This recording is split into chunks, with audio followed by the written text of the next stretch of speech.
Hi there guys, this is Tim with Photofied, and today we're going to talk about a very cheap studio flash that I bought for about 40 bucks, and I've been using this guy for about 2 or 3 years now.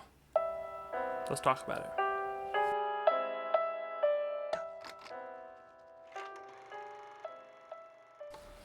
So this is my LS flash. I bought it off of eBay about 2 or 3 years ago now. It cost me only 40 bucks, which is the amazing part. The recycle time isn't the greatest, but if you know how to really work this thing, it does a great job. I've used this thing. I shot a private school, photographed a whole private school of 500 kids. I used 2 of these lights. Because they plug in, didn't have to worry about batteries running out or anything like that. It was awesome. They don't really overheat. The one killer with them, if you look on the back here, you have your power, or your modeling light, your power knob or power switch, power knob, your test, and your remote. If you have it on a radio trigger, and this remote is seeing the daylight, like direct sunlight, it'll always go. It won't go off. Essentially, this is the optical slave. So when it sees a flashlight, boom, it goes off. You cannot turn off the optical slave. That's the one caveat with this light, is you cannot turn off the optical slave at all.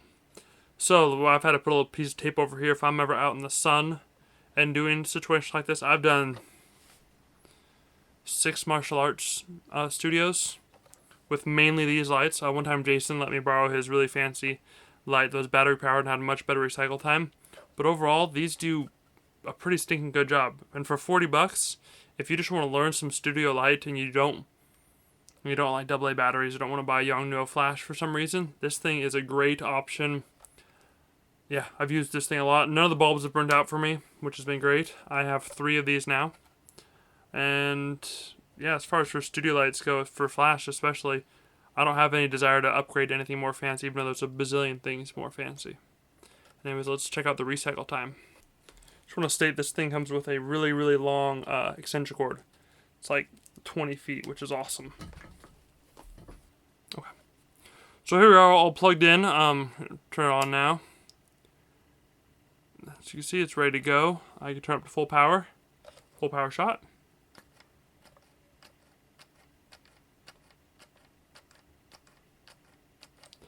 It's not bad.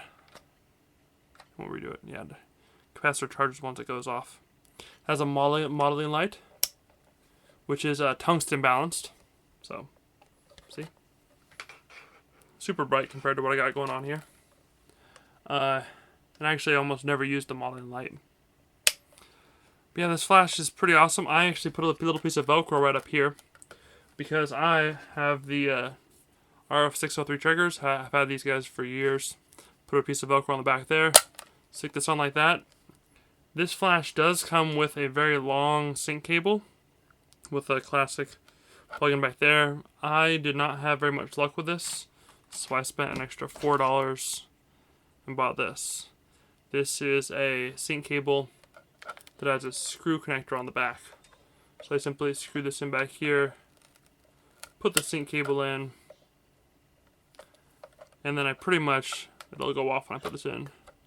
Yep.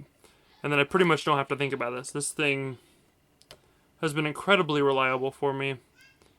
And I think if you're looking at a studio light and you don't know if you like studio lighting, if you just want to test out something in your house, this is an awesome way to do it.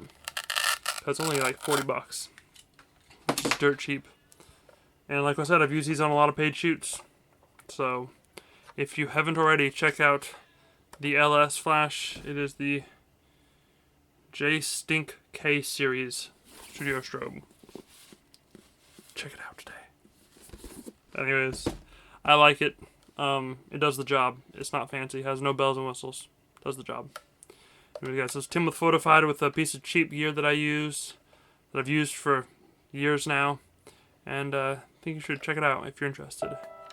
Have a good one. Bye.